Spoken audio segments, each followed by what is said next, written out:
Pergaulan yang buruk itu lebih powerful daripada kebiasaan yang baik. Walaupun kita bahkan sudah punya kebiasaan, bukan sesekali melakukan loh. Kita punya kebiasaan yang baik, saat kita bergaul sama orang yang buruk, kita jadi hancur. Nah, adaptif itu artinya ikhtiarnya maksimalin, tawakalnya maksimalin. Bukannya, ya udah ikhtiarnya segini aja deh. Ya udah segini aja, sisanya tawakalnya digedein, ya udah terserah deh. Terserah mau bagaimana deh. Kalau kayak begitu mah bukan adaptif. Modal saya cuma ada dua. Otak sama bacot.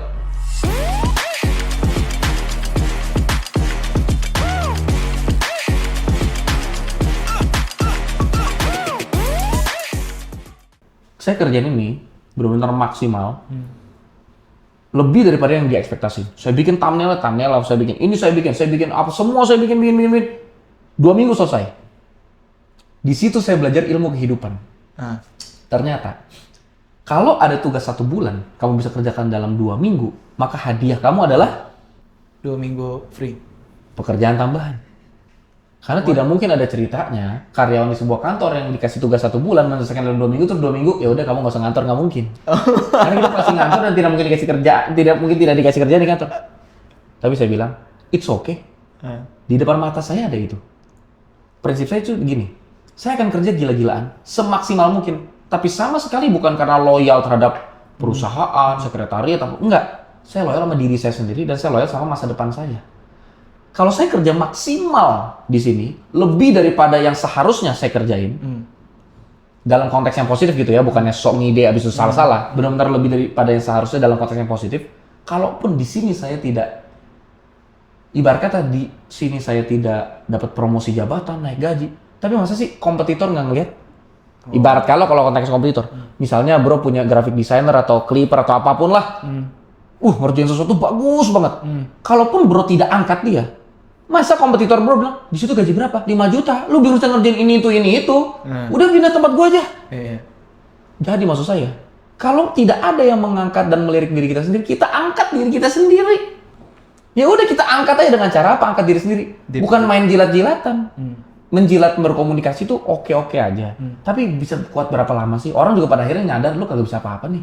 Tapi kalau lu kasih kualitas kerja yang double, triple, pasti naik, pasti maju. Jadi abis selesai saya ngerjain YouTube, saya dikasih suruh pegang WordPress. WordPress. Saya biasanya Word of God. Ini WordPress.com. Saya bilang WordPress ini apa ya nih WordPress nih?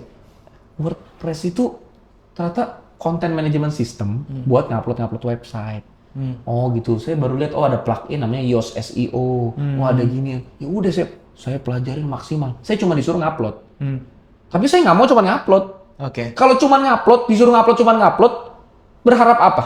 Ya udah itu kan cuma sesuai job desk. Saya kan tadi bilang, saya kalau disuruh jalan 1 kilo, saya mau jalan 2 kilo. Gimana caranya bisa jalan 2 kilo? Ya kalau disuruh upload website, saya pelajarin. Oh ada yang namanya keyword density di Yoast SEO. Oh ternyata kalau mau nyari ini, cari masukin keyword-keyword. Niat ngide aja sendiri. Atasan juga kagak ngerti kalau saya bikin itu, mereka juga nggak apresiasi tambahan, tapi saya belajar ilmu baru. Saya jadi tahu WordPress itu apa itu cPanel, apa itu domain, apa bedanya hosting, gitu-gitulah, gitu ya, segala macam, apa sih HTML, apa sih HTML. Habis itu,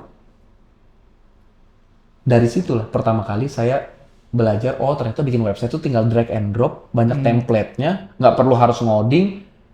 Ya udah gitu, terus sederhana itu doang. Padahal belum ada AI itu ya, jauh lah ya. Iyalah, itu 2018 ya, kalaupun udah ada saya yang kagak tahu kali. Iya. Tapi yang pasti waktu itu, ya kalau menurut saya memulai segala sesuatu tuh jangan cari kemampuannya dulu, tapi asal ada kemauannya, kita bisa belajar untuk memampukan diri sendiri. Tapi kalau semua bergantung sama alat, saya nggak ada budget, saya nggak ada modal, saya nggak ada budget, saya nggak ada modal. Kalaupun nggak ada budget, nggak ada modal, seenggaknya kita punya satu privilege, yaitu kita harusnya punya rasa kepepet gitu loh. Iya benar. Masa udah nggak ada budget, nggak ada modal, nggak ada duit, nggak kepepet, itu gimana sih? Aneh banget gitu loh. That's why ada privilege untuk orang-orang yang istilahnya sopan banget. Miskin itu privilege, maksudnya gitu kan? Itu halusnya. Benar seperti itu. Karena mereka punya rasa kepepet itu. Tapi yang bodoh adalah sudah miskin, tidak ada rasa kepepetnya dan sangat banyak. Buktinya apa? Miskin. Tapi waktu kosong dipakai apa? Dipakai belajar kah? Dipakai ngapain waktu kosongnya? Udah miskin, waktu kosong dipakai sibuk main game. Terus bilangnya healing bang. Nah ini. Betul, kamu healing mah bagus. Emang ada yang bilang healing dosa? Silakan healing. Tapi kamu kebayang nggak? Karena kamu healing, istri kamu yang harus jadi tulang rusuk, harus jadi tulang punggung. Supaya kamu healing. Supaya kamu bisa asik-asikan, nonton PMO di rumah, nonton konten-konten dewasa di kamar kamu lagi healing, kamu nggak upgrade ilmu, malah kamu downgradein otak kamu. Abis itu demi seneng kan, abis itu karena duit kurang kan masih miskin, gaji kecil, ngeluhnya selalu mana nih 19 juta lapangan kerja, tapi waktu kosong dipakai buat hal-hal bodoh. Abis itu istri yang disuruh kerja lagi ke pasar, nih kebutuhan pasar, kebutuhan rumah kurang nih, kamu jualan kue lah, apalah, jadi tukang jamu apa. Jadi kita lebih rela nyuruh istri kita kerja keras tambahan, tapi bukan kita yang kerja. Kita kerja, itu kan saya udah kerja sampai sore, memang belum ada kerjanya. Lah, itu kamu masih bisa main game. Main gamenya beli skin lagi, top up diamond beli skin. Maksud saya gimana ya? Masih miskin top up diamond. Kan nggak ada, itu kan nggak ada rasa kepepet. Kalau ada rasa kepepet tuh harusnya ngerasa bersalah terus bilang ke istri, maaf ya, saya belum bisa kasih uang sayur yang cukup. Jadi saya akan usaha maksimal. Dan banyak kok beberapa orang itu jadi inspirasi saya, cuma tukang ojek, tapi tukang ojek yang dia pagi sampai sore ngegojek, nanti malam dia kerja apa lagi. Memang nggak ada sempat healingnya. Iya. Dia pas tanya tuh healingnya apa? Orang-orang pekerja keras gini pas tanya healingnya apa? Dia ketawa dong, terus dia bilang, saya healing mah pas ngeliat anak istri makan cukup tuh healing. Malu harusnya orang yang miskin tapi nggak ada rasa kepepet sama orang-orang yang miskin juga tapi fighting. Memang udah fighting kerja pagi emang sore sampai malam, memang jadi konglomerat. Gak ada yang jadi konglomerat. Tapi kamu bisa meratukan istri kamu. Istri kamu seenggaknya, udah dah, mama nggak usah kerja dah. Ini konteksnya istrinya memang kagak mau kerja. Dia juga capek, disuruh ngurus anak, disuruh cari duit juga, gara-gara cowoknya mau healing. Nah jadi rasa kepepet itu yang seret, kebanyakan orang kagak ada. Makanya, buat orang yang punya rasa kepepet, saya bikinlah f15library.com. Oh, nice. Apa tuh f15library.com? Sekarang saya tanya, iPhone atau Android? Android, oke. Tolong buka di Play Store, cari aplikasi namanya Blinkist. Siap. Blinkist boleh, Hathaway boleh. Oke, Blinkist. Ya, bisa kelihatan kan di Blinkist berapa banyak orang yang sudah mendownload aplikasinya. 167 yang review, yang mendownload 10 juta. Plus. Ya. Bayangin, ini adalah aplikasi untuk baca ringkasan buku dalam bahasa Inggris. Oke. Sebulan bayar hampir 500.000. 15 $15. 15 kali 18 ya. Sekitar 400-500.000 sebulan. Sebulan setengah juta. Di dunia yang download 10 juta lebih, yang ngasih review berarti pengguna dong. Yang ngasih review nih 167.000 itu baru Blinkist. Dan aplikasi sejenis ini ada banyak. Blinkist sama Hathaway dan beberapa. Semua harganya sejenis lah, setengah juta. Tapi bahasa Inggris. Saya nyari, ada gak yang bahasa Indonesia? Oke. Sejuta ada gue bayar sebulan. Karena saya suka belajar, tapi mungkin waktunya nggak ada kalau baca buku tebel-tebel. Dan banyak buku-buku yang pengen saya beli, tapi saya nggak tahu mana duluan yang harus saya beli. Ya kayak orang mau nonton film bioskop, nonton trailernya dulu dong. Betul. Terus saya lihat, oh mereka ini semua legal. Legal tuh maksudnya gini, satu ringkasannya itu tidak lebih daripada 10% isi buku. Mereka tidak mengutip kalimat langsung dari bukunya. Jadi mereka memparafrasekan lagi dan mereka memberikan disclaimer untuk membeli buku aslinya. Oke, saya cari di Indonesia. Nah, akhirnya saya bikin sendiri f15library.com. 1.000 buku lebih saya terjemahin jadi bahasa Indonesia. Nah, 1.000 buku ini nggak ada buku Indonesia. Karena kan tugas saya tujuannya supaya yang buku-buku bahasa Inggris ini bisa dibaca. Ini saya cari yang menang Pulitzer Prize. Yang penulisnya dapat hadiah Nobel.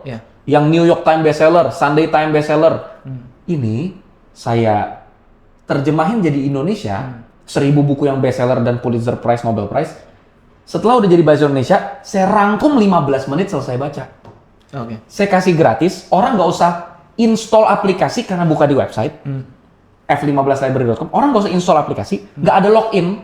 Saya nggak akan minta email, saya nggak minta nama, saya nggak minta nomor handphone, saya nggak peduli. Masuk, baca. Bahkan tidak ada allow cookies. Jadi apa yang didapetin? Nggak ada, emang project goblok. Project geblek lebih tepatnya. GBLK. Project geblek. Geblek. Geblek. Project geblek itu gerakan belajar literasi dan kehidupan. Oke. Nah, buat orang-orang yang punya rasa kepepet, saya bikin ini. Awal saya bikin berapa pembaca? Udah niat nih bikin 1000 nih. Pembaca bulan pertama 400 orang. Jujur, saya sedih tuh. Kayak, kenapa sih kue tiaw saya enak? Saya kasih gratis, tapi tidak ada yang makan.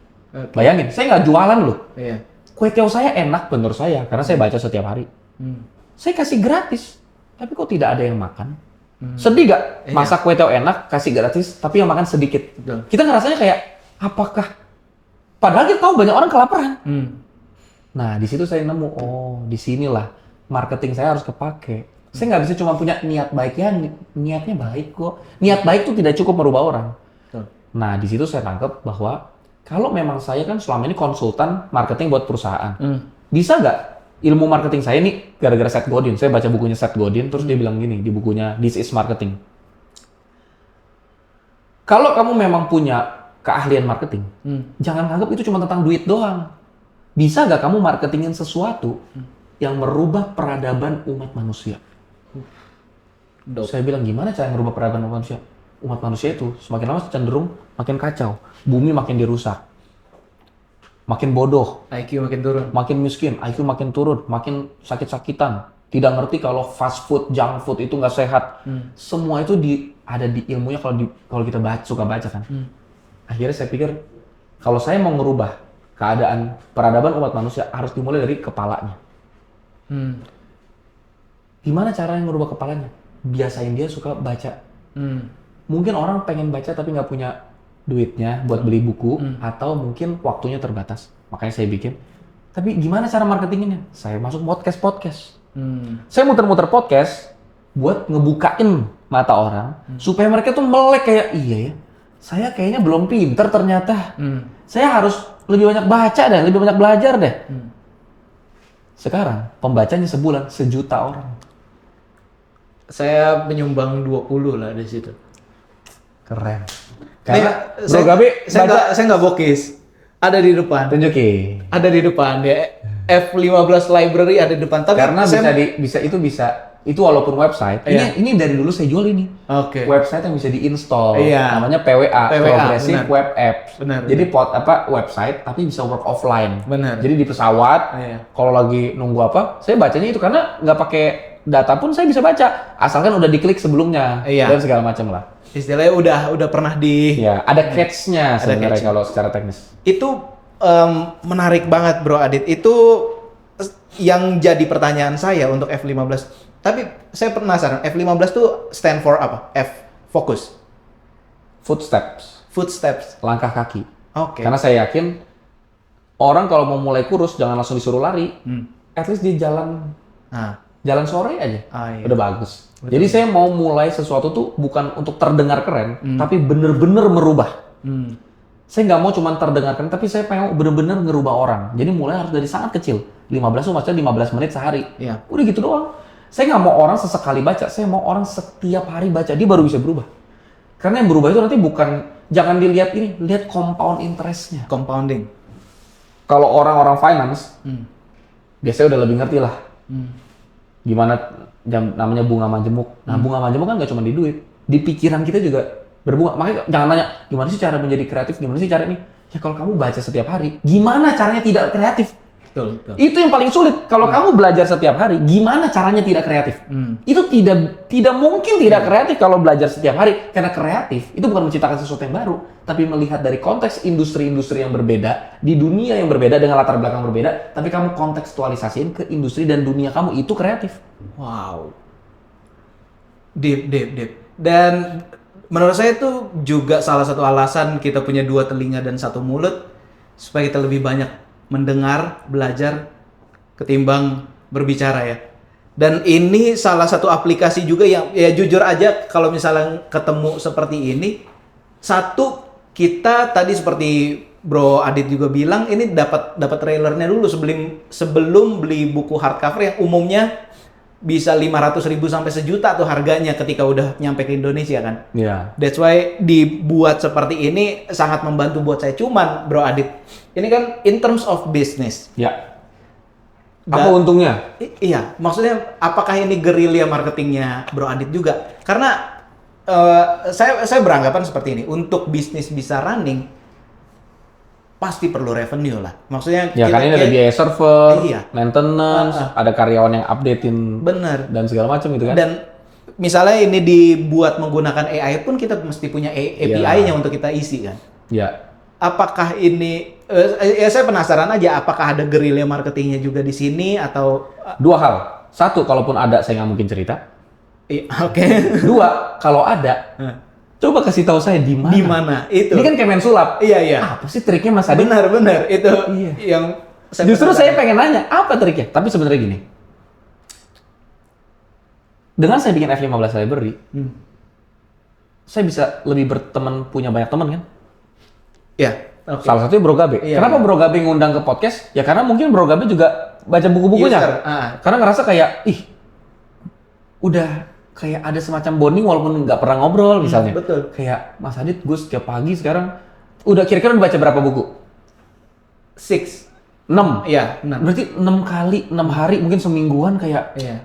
wah nih. Setiap kali buka F15 pasti mikirnya Aditya Pratama walaupun nggak ada fotonya dong. Benar. Itu kan kayak, bukankah itu alat networking yang paling bagus saat kita memberikan dampak? Oh. Nah, dengan dampak orang tahu bahwa kalau gue ngobrol sama Adit, gue bisa ngobrol sesuatu yang, wah frekuensinya udah di sini nih. Nggak ngomong ngalor ngidul itu ini. Iya, Nah, benar. satu dapat teman banyak. Dan kedua, teman banyak banget. Nah, itu maksudnya. Oke. Banyak banget. Setiap hari DM saya masuk puluhan orang yang laporan baca. Oke. Kayak, Mas Adit saya baca ini hari ini saya dapat ini. Mas Adit saya baca ini. Pas saya lihat kan, siapa nih? Polisi. Oke. Ini asli nih. Kasir Alfamart. Kasir bilang ini, Mas Adit, dulu sebelum gue nonton konten-konten lu dan baca F15, gue setiap kali gabut waktu kosong gue pakai buat main game. Sekarang, gue tetap main game, tapi ada waktu-waktu kosong tertentu yang gue pakai buat baca. Terus ada Bang Small progress. sopir ojek, dia fotoin gitu kayak ini stang motor gitu.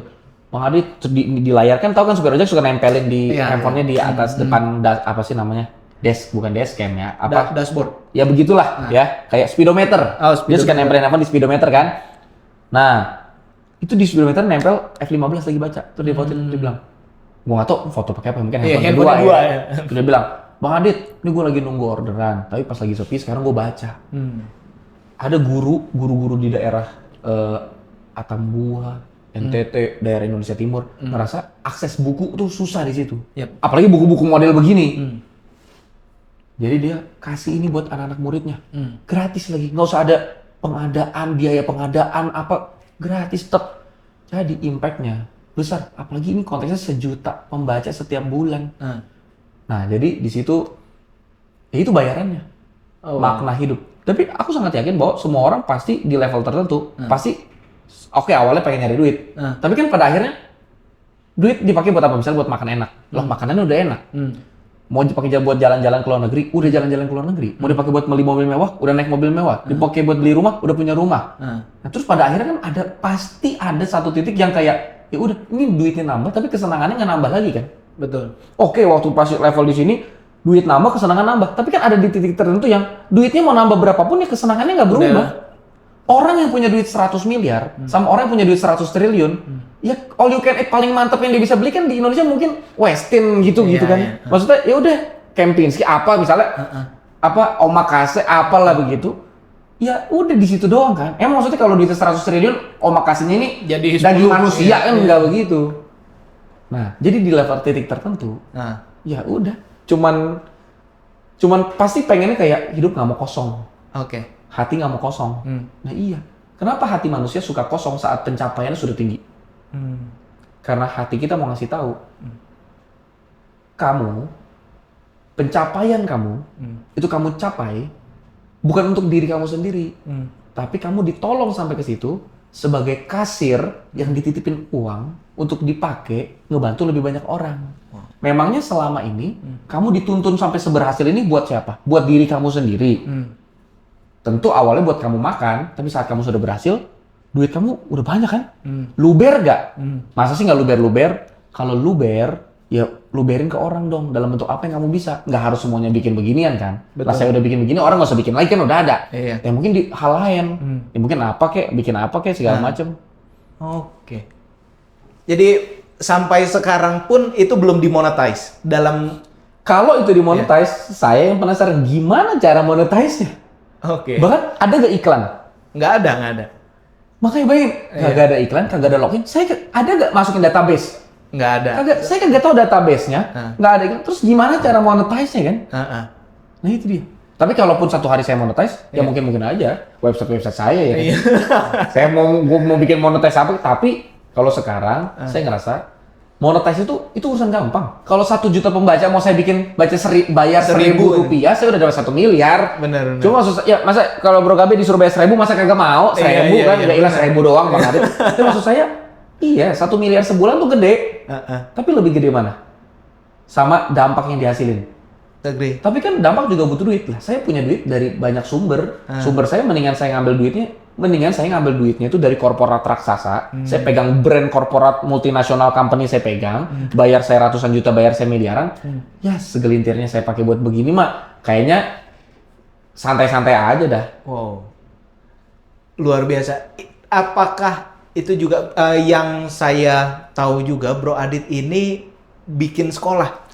Nah, jujur ngomong, pengeluaran buat sekolah itu jauh lebih besar daripada bikin website begini. Agree. Untuk sekolah, itu memang saya bikin ada satu sekolah TK gratis di Tanjung Duren, Jakarta Barat. Sekarang sudah angkatan kedua. Angkatan pertama kemarin 19 anak, TKA dan TKB digabung 19 tuh. Tapi kelasnya sih dipisah, 11 dan 8. 8 anak TKA, 11 anak TKB. Oke. Nah sekarang di angkatan kedua ada 32 anak. Jadi 16. Kenapa saya batasin 16? Karena menurut saya 16 itu adalah jumlah ideal. Oke. Jumlah ideal karena kelas TKA TKB kalau anak kebanyakan nantinya walaupun gratis kagak berkualitas. Benar. Di situ tidak ada uang sekolah, tidak ada uang pangkal, tidak ada uang registrasi, tidak ada uang buku, tidak ada uang seragam. Saya kasih makan dan kita tidak bekerja sama dengan MBG dan segala macam. Makannya juga sederhana. Saya cuma siapin kayak kadang-kadang pisang, kadang-kadang telur rebus.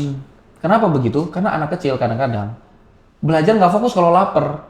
Saya nggak bisa ngisi otaknya doang kalau perutnya kosong. Jadi saya kasih perutnya, saya isi otaknya, saya bikin sekolah TK. Kenapa sekolah TK? Karena anak kecil masa depannya masih panjang. Kalau saya selamatin anak kecil, saya nyelamatin sisa hidup 60 tahunnya. Tapi kalau saya selamatin orang umur 60 tahun, sisa hidupnya tinggal 5, tinggal 3, tinggal 2. Abis dia, wah saya pengen berdampak. Nah udah, kagak ngapa-ngapain. Jadi saya mulai dari yang investasinya paling masuk akal buat saya. Anak-anak kecil. Dan anak kecil tuh mudah dibentuk. Saya kalau ngomong sesuatu sama Bro Gabe, Bro Gabe tuh suruh punya banyak premis. Benar. Susah banget ngerubah premisnya Bro Gabe. Tapi kalau anak kecil, apa kak? Oh gitu ya kak, tahun depan dia masih lakuin terus dan dia ingat. Anak kecil itu kayak spons. Ya udah, saya ngelakuin itu. Nah itu pengeluarannya jauh lebih besar daripada ini. Jadi bikin website ini tuh, itu mah Iya. nggak terlalu ngebebanin. Saya ini. orang yang hemat. Oke. Sehemat apa sih? Sehemat. Kalau saya jalan-jalan, ya istri saya saksi dah. Saya belajar hemat juga dari dia. Kalau makan di mall, kita sering juga makan di restoran. Tapi paling sering bukan di restoran. Paling sering di food court. Oke. Tapi bukan karena makanan food court murah. Kita paling sering makan di food court karena kita bawa ompreng kita sendiri. Kita bawa bekal kita sendiri. Kalau makan di mall, itu kita bawa sendiri. 1 lebih sehat, 2 lebih hemat. Minum, saya kagak rela bayar air mineral sebotol 600 ml 9.000, saya nggak rela. Walaupun cuma 9.000, saya juga minum bubble tea lah gitu-gitu. Sesekali minum, tapi saat saya pengen banget. 1 lebih sehat air putih. Yang kedua, air putih 600 ml 9.000, kesannya kalau belanja di mall itu doang murah nggak? Jalan-jalan ke mall seharian cuma beli itu murah nggak? Kesannya murah, tapi tahu nggak? 9.000 kalau beli 2 botol, saya sama istri satu masing-masing, itu harga 1 galon air minum. Betul. 1 galon air minum kan cuma 20 ribuan. Hmm. Artinya, kok dengan bodohnya, kenapa nggak bawa aja botol minum sendiri dari rumah? Nah, jadi saya sehemat itu artinya, untuk biayain sekolah, itu puluhan juta sebulan. Itu bukan uang, saya tuh nggak segitu banyaknya uang. Mungkin uang Bro Gabi lebih banyak. Tapi saya pengen buktiin ke dunia ini seenggaknya sampai saya mati. Kalau ternyata ngebantu orang, itu nggak perlu duit banyak. Ngebantu orang itu cukup butuh niat dan keseriusan. Karena kalau nunggu duitnya banyak baru bantu orang, sampai mati kita nggak bantu-bantu. Karena kita nggak pernah ngerasa banyak duitnya, selalu kurang, ini kurang, itu kurang, ini kurang. Tapi kalau kita punya abundance mentality, duit saya seberapapun di otak saya, selama saya udah makan cukup, tidur cukup, semua pakai cukup, udah lebih. Saya makan nggak? Makan. Pakai punya pakaian? Ya pakaian saya ini begini doang. Kalau Bro tanya, ini saya merek Menzon, brand lokal. Ada berapa banyak baju saya yang begini? Satu. Jadi setiap kali dipotong saya ini emang ini doang. Saya kagak banyak pusing.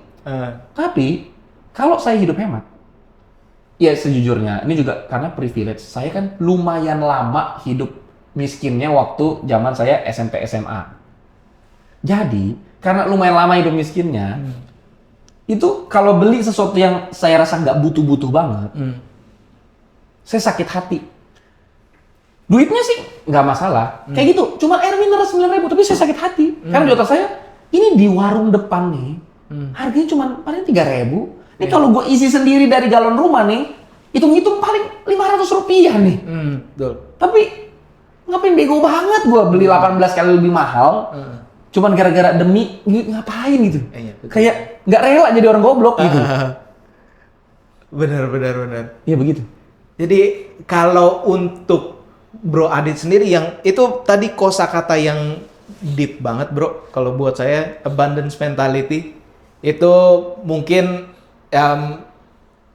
tidak banyak digunakan di dunia sekuler tapi mungkin banyak kita dengar di rumah ibadah ya. Percaya nggak percaya? Enggak.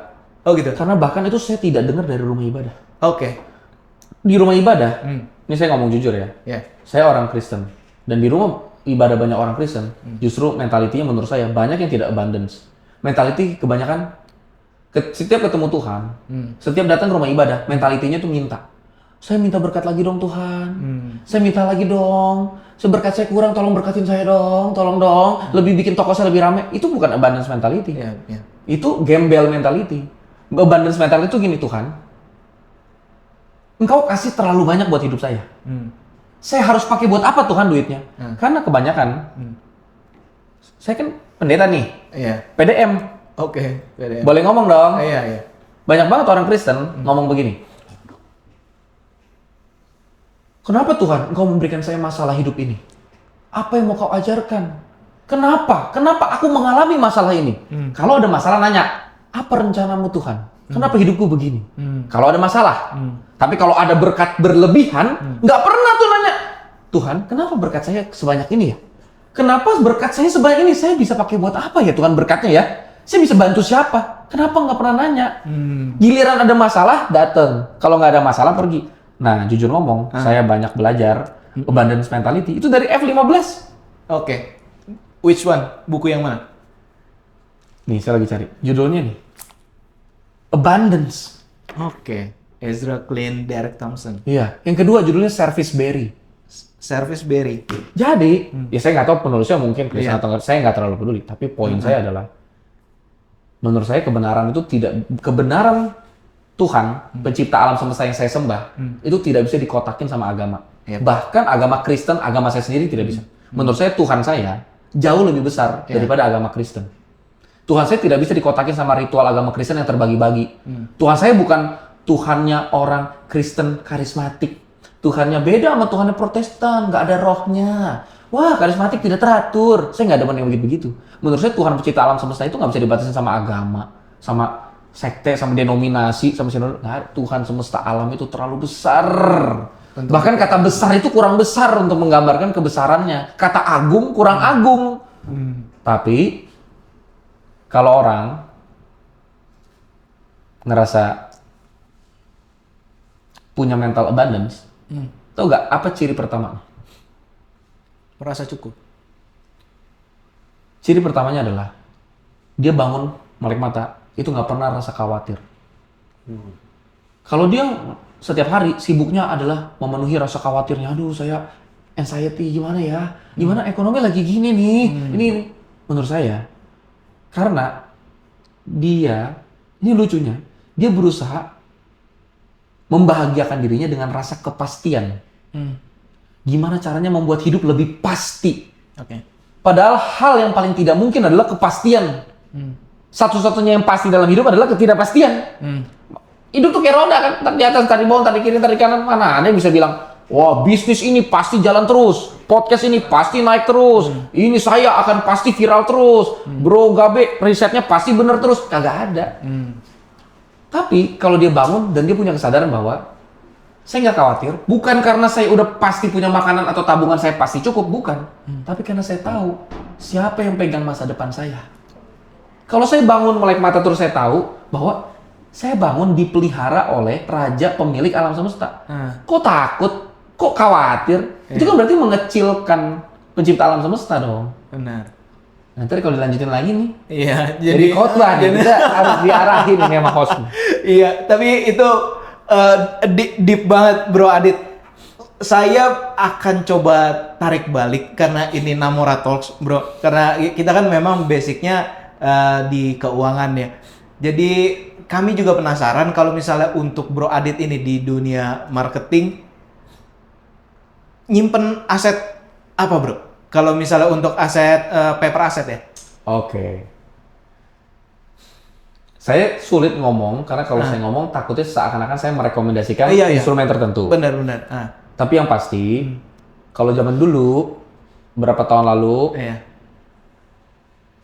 saya sangat konservatif sama istri, jadi lebih ke kalau sore-sore saya muter tiap hari ke komplek-komplek rumah, cari yang jual rumah BU. Nggak selalu dapat, seringnya mungkin 6 bulan cuma dapat satu. Rumah BU yang kecil-kecil yang rumah BU, harga normalnya misalnya harusnya 500 juta, karena dia BU dia udah 350. Nah kita beli, udah kita diemin, kita jadiin kontrakan, kita jadiin apa. Nah itu kita suka lebih banyak koleksi yang model konservasi properti. Real estate yang versi cupu-cupu banget dah. Jangan lagi sore-sore ajakin anak main sepeda, ngeliatin coba telepon berapa, lo mahal banget berapa nih. Sekalian ngecekin harga. Gitu-gitu doang sih. Dulu. Lalu abis itu mulai belajar, pernah sempet nyoba di saham blue chip. Perbankan. Ya udah kita masukin. Kayaknya kita diemin 6-7 tahun berapa, pokoknya lama banget dah, kita kayak nggak terlalu peduli mau naik kayak mau turun kayak, pokoknya ya daripada didiemin, daripada tidak beranak udah taruh aja. Ternyata jadinya ya lumayan juga karena udah berapa tahun kan, ya udahlah gitu. Terus tapi saya juga salah satu sedang mencoba di kripto. Iya. Tapi untuk konteks kripto cuman Bitcoin doang. Buat saya ya, karena yang saya suka bukan tentang apapun selain konsep storytelling, hampir semua hal tentang Bitcoin tuh saya suka. Dan semata-mata karena saya waktu itu nontonin Pak Gita Wirjawan kan. Terus Pak Gita Wirjawan bilang dia masuk hanya di Bitcoin dan dia mainnya tuh kayak dia taruh sekarang untuk berharap, maksudnya untuk taruh ngomongin jangka panjangnya tuh 20 tahun holdnya gitu. Jadi saya ngikutin hal yang sejenis lah. Jadi kalau saya masukin pun saya pikir sesuatu yang buat ibarat kata. Dan jelas ya, ini bukan rekomendasi membeli aset instrumen apapun. Yang kedua, untuk konteks yang high risk begini, saya jelas sarankan uang dingin yang kayak kalau hilang pun kagak apa-apa gitu. Nggak mengganggu operasional. Ya, begitu sih, Bro. Jadi real asset ya sebenarnya yang banyak Bro hold ya. Jadi ya seperti properti. Itu tadi. Bitcoin itu real asset bukan? Bukan kan? Ya digital asset lah. Kayak gitulah. Menarik Bro Adit. Nah ini kayaknya kalau misalnya ngelihat dari waktunya ini lumayan panjang podcast ini. Ini mungkin akan jadi closing statement, Bro. Kalau misalnya untuk Bro Adit sendiri, untuk UMKM nih, untuk bisnis-bisnis yang kecil, apa tips paling tepat yang bisa mereka pakai untuk istilahnya survive di industri mereka? Dengan guerrilla marketing ini. Pertama, tipsnya itu panjang sekali. Saya siapin 65 episode untuk ngebahas itu. Bayangin, saya share setiap Selasa dan Kamis jam 7 malam di YouTube saya gratis. Jadi 65 episode itu Itu semata-mata tips supaya UMKM yang low budget bisa menang. Iya. David versus Goliath ya. Iya, that's it udah. Itu udah biasa Selasa dan Kamis jam 7 malam di YouTube saya tuh saya upload live premiere jam 7 malam. Ya begitu. Nah, saya juga biasanya ikutan live premiere-nya, jadi kalau biasa kan sekalian nanya-nanya apa saya bisa. Tapi kalau boleh dirangkumin ngambil satu apa yang bakalan jadi kenang-kenangan hari ini, cindera mata saya adalah circle. Mana yang lebih baik? Punya kebiasaan bagus, kebiasaan berbisnis, kebiasaan berpikir kreatif, atau punya circle yang bagus, circle yang kreatif, circle yang mau maju. Circle nomor 1. Nice. Karena yang saya percaya, guru saya bilang, kebiasaan yang baik itu selalu akan dirusak sama pergaulan yang buruk. Pergaulan yang buruk itu lebih powerful daripada kebiasaan yang baik. Walaupun kita bahkan sudah punya kebiasaan, bukan sesekali melakukan loh. Kita punya kebiasaan yang baik, saat kita bergaul sama orang yang buruk, kita jadi hancur. Kalau kita ngumpul sama orang-orang yang suka ngeluhin keadaan doang, berpikirnya nggak kreatif, ngeluhin keadaan dan segala macamnya, itu akan jauh nggak bakal ada ide apa. Kalaupun ada ide, mental itu hilang, percuma, sia-sia. Menurut saya hal pertama yang harus diganti adalah circle, lingkungan sekitarnya. Nice. Jangan taruh diri di circle di mana nggak ada kemajuan. Saya sangat percaya kalimat yang bilang, kamu kalau mau lihat masa depan kamu, lihat aja masa depan orang sekitar kamu. Jangan nanya saran bisnis kepada orang yang bahkan kagak bisa berpikir positif tentang bisnis. Alah, bisnis itu pasti nipu. Alah, orang kaya itu semuanya jahat. Yang kayak gitu-gitu. Ya gimana bisa maju gitu? Setiap kali mikir orang kaya, setiap kali mikir duit, alah kalau punya banyak duit ntar lu pasti lupa diri, ntar lu sombong. Gimana bisa naik? Nggak bakalan bisa. Jadi hal pertama yang diganti itu circle-nya dulu. Tapi bang, gimana punya circle? Makanya saya bikin WhatsApp group. Supaya mengganti orang punya circle daripada ngomongin yang toxic segala macam, masuk aja circle WhatsApp group saya. Saya bikin circle sudah ada 1025 orang. WhatsApp. Dan itu juga gratis. Tapi kenapa di WhatsApp group bego banget bang? Kenapa nggak bikin di Telegram? Kan bisa lebih banyak. Nah, ini kan saya chatnya nih. Kalau lagi sesi chatting, chatnya saya balas, saya bacain satu-satu. Lah, 1025 udah ngos-ngosan saya. Iya benar. Lah kalau misalnya 10.000 bagaimana caranya? Nah, makanya saya cuma buka 1.000 dulu. Tapi bang, saya nggak masuk grup WhatsApp itu. Saya mau punya circle yang baik, tapi saya nyarinya susah. Itu yang selalu saya bilang. Emang circle harus sama orang? Kenapa nggak circlean sama buku? Kenapa nggak circlean sama kitab suci masing-masing?